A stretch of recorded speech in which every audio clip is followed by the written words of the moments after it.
Hey everyone, this is a guitar tutorial for Homesick for Heaven by Phil Wickham. Before we begin, please consider subscribing to my channel, give this video a like, comment below on what else you'd like to see in the future. Additionally, if you're interested in any of the gear that you see today, there are links in the description below. If you'd like to donate to the channel, you can do just that by clicking the three dots next to the like button, and you can go from there, and I really appreciate it. Check out my book called How to Save Catholic Schools. It's available on Amazon as we speak. You can also look at some merch that's available to you through my spread shop. And if you'd like to join my newsletter, well, you can certainly do that, and there's a link in the description for that as well. All right, grab your acoustic guitar, and you're not going to need a capo today. And let's get started. Like I said, you're not going to need a capo. We're going to be playing in the key of D, so here are the following chords you need to know. D, G, A, B minor, D over F sharp, and there's an E minor 7 in there. Alright, so if you don't know how to play those chords, well, I'll walk you through them as fast as I can, but by now you should be able to play some of those chords if you're playing something like this. It's a very acoustic heavy song, especially at the beginning, and that drives really and is the glue for everything in the song, that acoustic strumming pattern. We'll talk about that also later in the tutorial.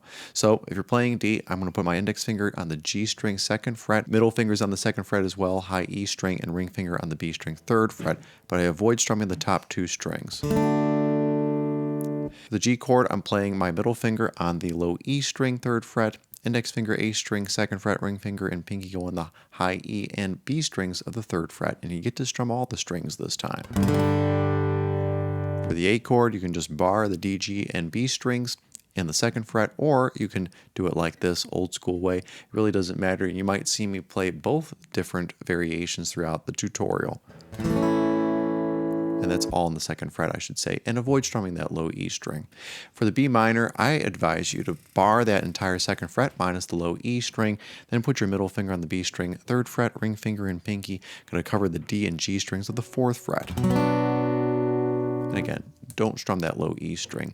It's nice to play it this way because it has a fuller sound. If you play it this way, no bar, but that index finger is now on the high E string, it just sounds kind of thin to me. So I like that full bar, gives you a little bit more body to that. Last but not least, E minor 7. You're going to put your index and middle fingers in the 2nd fret, covering the A and D strings, and then the B string is covered on the 3rd fret. You can use your pinky for that or your ring finger, whatever floats your fancy.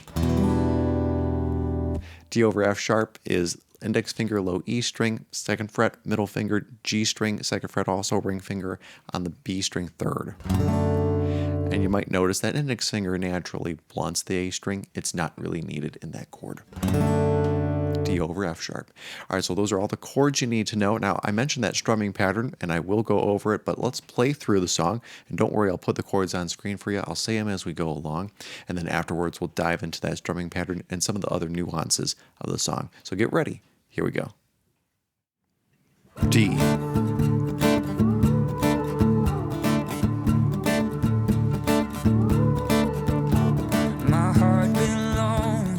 G, D, G, D,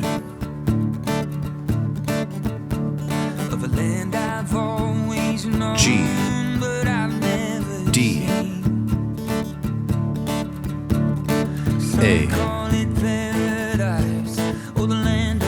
B minor,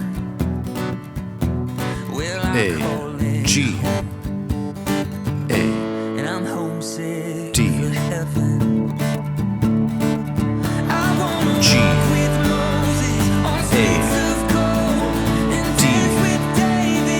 B minor, G, A, D,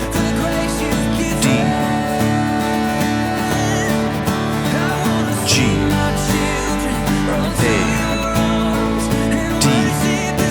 E minor, A,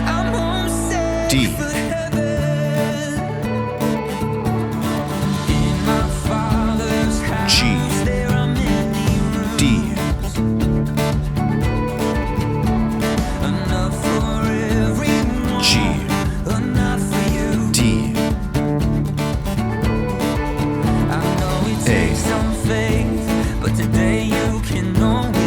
B minor, A, G,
B minor, E minor, A, D.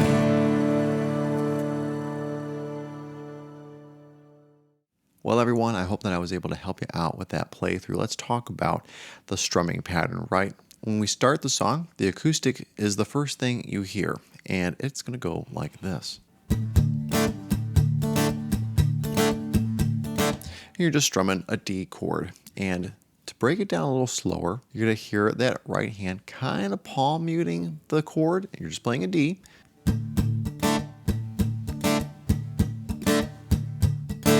You're starting with 2 down strums, and really you're starting like a half beat right before the downbeat, or right before beat 1 of the song. In music theory, it's called an anacrusis. So it's 1 and 2 and 3 and 4, da da da da da da da da.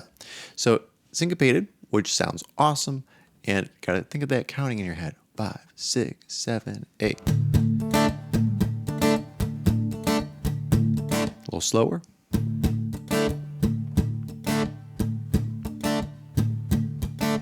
And even slower.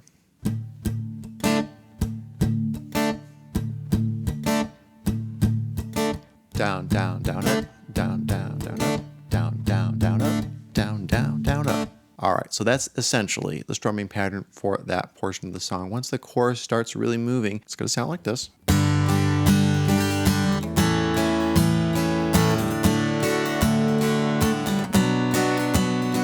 Now that may not be exactly what Phil is playing, it was pretty darn close, and I'm going to play that a little slower.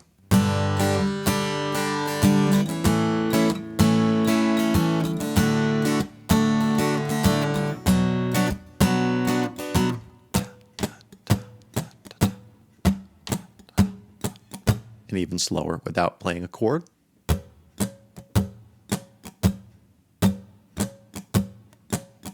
That's something that you could use for those choruses. And when you're building certain parts of the song, note that you do have some hard breaks, so be aware of that if you're playing acoustic. And also, you might do some 8th note builds, so and crescendo up in certain areas of the song. And it only happens once or twice, but just be aware of that. You don't have to play the syncopated pattern all the time. So be careful that you don't be just straight vanilla and you're only doing that pattern the whole time through. That's kind of like that beginner hole that a lot of people get stuck in.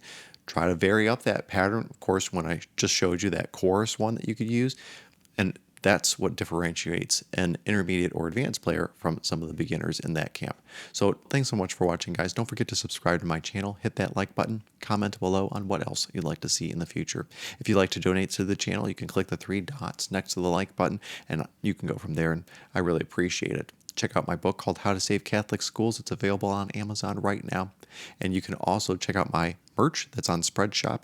And if you do, you might also see a link that's for my newsletter. And if you check that out, you get my freebie, which is top 8 tuning tips that every musician should know, for free. Sometimes I sound like a used car salesman when I go through all that stuff, but any little bit helps, and I appreciate your viewership. So thanks so much for watching, guys, and have a great week. God bless.